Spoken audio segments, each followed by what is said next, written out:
All right, sorry guys, I got cut off there, but just we have our last little hard thing to go through. Difficult, challenging, not hard, just challenging. I know you guys have endured a lot, so this is a long lesson. All right, so our infinitive, we already talked about, one of our 5 principal parts, to plus a verb, can be used as a single part of speech, all right, as another part of speech.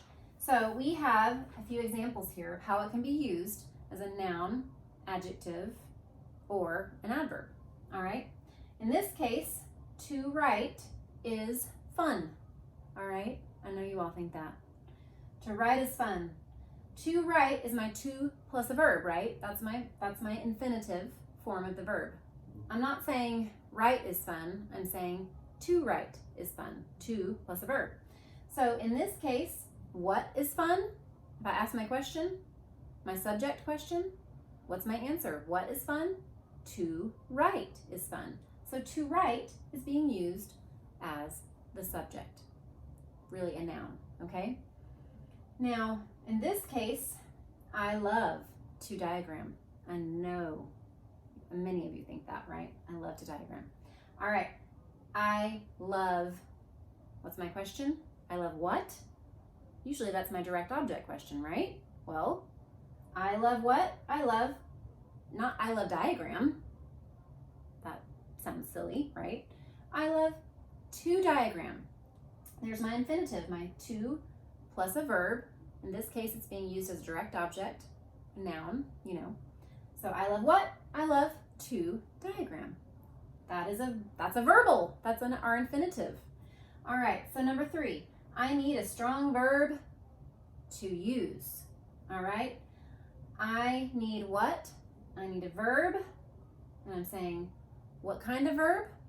I need a verb to use. So to use is acting like an adjective, telling us what kind of verb. So that infinitive, to plus a verb, to use, is being used as an adjective to modify the word verb. And now, number 4, this is for you moms out there. This is for you. Andrew Pudawa is easy to admire. I almost said to love, but then I thought that would sound kind of weird, right? So Andrew Pudawa is easy to admire. So to admire is my to plus a verb. That's my verbal, right? My verbal, my infinitive verbal. To plus a verb, and it's modifying easy. Might be saying easy to what extent? Easy to admire? I don't know which question, but it's modifying easy, all right, and used as an adverb. So we have an infinitive used as the subject of the sentence, as the direct object, as an adjective, and as an adverb. So those are your examples. It can also be used in longer, sorry, this is so messy. I was sort of writing like this and just didn't go well. Also suffer from bad handwriting. But to diagram long sentences takes perseverance. So my phrase, to diagram long sentences, is one of these examples of a verbal. All right, it can be in longer phrases or clauses, the infinitive. Okay, so I think we've covered that pretty well. Now we are going to go back to this board because I've run out of room in this board. And we're gonna do one last thing here. I can remove all of I lost my assistants, as you might have noticed. So I'm gonna take these off. Bye-bye. Okay, I have a little sentence I made up for Lily. All right, and it's really for all of you who are stuck in quarantine. Okay, so I have Lily, who felt trapped inside. Okay, I want you to be looking and thinking about what I see a little glare there. Think about where your independent clauses are and that kind of thing. See if you notice or can tell what different words are, if you see any relative pronouns or if you see any subordinate clauses, subordinating conjunctions. So Lily, who felt trapped inside, all right, moped. okay? For she loved to ride. Ooh, I see something that we just learned. To plus a verb. To ride her ripstick. I have no idea if that's supposed to be capitalized. If it's a proper noun, so forgive me if it is. Her ripstick while she parsed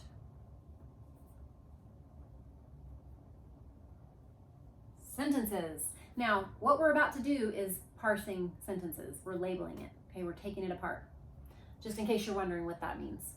So, Lily, who felt trapped inside during quarantine, we could add that. Moped, for she loved to ride her ripstick while she parsed sentences, and I noticed that I missed my comma there. Okay, so let's go through this quickly. Well, first I want to look where my independent clauses are. I think I can figure it out so that I know what question to ask. Okay, so I see Lily. I don't think this is part of it. Lily moped. That's what I see. I see a coordinating conjunction, so I'm just going to go ahead and label that. I know it doesn't do that in that order in the guide, but sometimes it helps just to look at the sentence as a whole. I also see a who, so we're going to see what that's about here in a minute. So Lily moped. That's my first independent clause. That's what they want you to say first. Lily moped, independent clause. Who moped? Lily, subject. Whoop, I'm going to do this in a different color for kicks. All right. Come on, blue. Help me out. Lily, subject, noun. What is being said about Lily? Lily moped, verb. Do you see any words after that that are part of that clause, that independent clause? No. So that's a subject. It's a verb. Intransitive. Lily moped. Does it have a subject? Yes. Does it have a verb? Yes. Does it express a complete thought? Lily moped? Yes. So that is an independent clause. Let's look at this clause right here. So, which Lily? The Lily who felt trapped inside. That's a subordinate clause. I see this who, which clause there, my pronoun. So who felt trapped inside? Who. Subject. Subject, pronoun. What is being said about who? Who felt. All right. Who felt what? Trapped. Can trapped replace or describe who? It can describe who, right? So that's my predicate adjective and my verb linking. That's one of my linking verbs. So, felt trapped where? That's an adverb, okay? So the answer is an adverb question, okay? Trapped where? Inside, all right? Modifies trapped and tells us where she felt trapped. So I'm done. So far, I have my independent clause with my SVI pattern, and then I have my dependent or subordinate clause with my SVLPA pattern. See that? They both have separate patterns, but I have more. I have many more words. I see here that I have a coordinating conjunction that I already found. Now, my coordinating conjunction usually connects my independent clause to another independent clause. So let's see if that's true. Let's see if this is an independent clause. For she loved to ride her ripstick. And I see a while, which is a WWW Asia wub. So I think that's going to be a separate clause. For she loved to ride her ripstick. So who loved to ride her ripstick? She. Subject pronoun. What is being said about she? She loved. She loved what? To ride her ripstick. So right here, I have an entire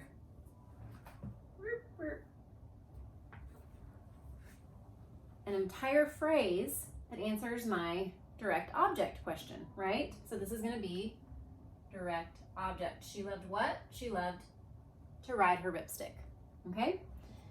Now, I have another word here while that we just talked about, that is a subordinating conjunction, isn't it? It's one of our WWW Asia wubs. So while, and now we have to give a pattern for this. Who parsed sentences? She, subject, pronoun. What is being said about she? She parsed. Remember, that's what we're doing right now. We're taking the sentence apart and labeling it. She parsed what? Sentences. Can sentences replace or describe she? No. So that's a direct object and the verb is transitive. So I see many different patterns here. First of all, what is my structure? Well, I have an independent clause, an SVI. I have another independent clause. This is my SVT. Oh, I forgot my T. SVTDO, this whole one right here. And then I have at least one subordinate clause right here while she parsed sentences. And actually, I have another one. Who felt trapped inside is another subordinate clause. So I have 2 independent clauses and 2 subordinate clauses. So it's a compound, complex sentence, okay? The way that I might diagram this, and I might just do the first part of it, I would say, Lily moped. That's my SVI of my first independent clause. I'm going to connect that to my second independent clause. She loved. I am going verb to verb, moped to loved. Okay? And then I'm going to say she loved what? That was that crazy to ride her ripstick, that infinitive phrase. So I'm going to put that up on stilts in the direct object spot because it's acting like a direct object. So I'm going to put it up on stilts, and you'll see this in some of your example sentences this week. To ride. To ride. The to part of the infinitive goes in a little slanted line. And then we have ride. And then guess what? To ride her ripstick has its own pattern, okay? To ride what? To ride ripstick. So I guess it's a clause. Anyway, her ripstick, all right? Pretty sure that's how that would be diagrammed. I know for sure the infinitive is going to go up on those stilts, and you'll see that again in your diagram. All right. To ride what? The questions are so important. All right, now we have to do our 2 little subordinate clauses. So which Lily? The Lily who felt, and we're going to do a slanted line because it's a PA, trapped. Okay, and then I'm going to have to get rid of my nice little castle here. Just a little bit of it here. Okay, hopefully you can still see that. So we're going to connect she loved while. Okay, we're going to go from she parsed. She parsed what? Sentences. All right. Okay. She loved when. Remember, this she parsed sentences is telling us when she loved. All right. When she loved to ride while she parsed sentences, so it's going to be connected to the verb. And we're going to write while on the little dotted line. Okay. This is crazy long. So for those of you advanced students, this is what you're going to be doing. If you are a first year, even second year, you can just take the independent clauses and just diagram those. You do not have to do all of this. But I wanted you to see this because you'll be more familiar with it the next couple of years and it'll all fall into place and make sense. I definitely did not understand most of this, my first, second year. So it'll come, but I wanted you to get the big picture. That way you first years can decide how you want to tailor. Remember what they said in the guide. Don't even worry about this or stress about this at this point. Just go back and review those first 20 weeks. But if you are a third year, challenge yourself with some of these infinitives, some of these verbals, and we'll be introducing a couple of more the next couple of weeks. But congratulations to completing your big picture chart A. Yay. Thank you so much for your patience. I know this was a long lesson. I was trying to cover all that I could for all of you. So let me know if you have any questions. It's very possible I could make mistakes. Let me know. Please talk to Ms. Porter or me if you have any questions at all, and we would love to help. Have a blessed week.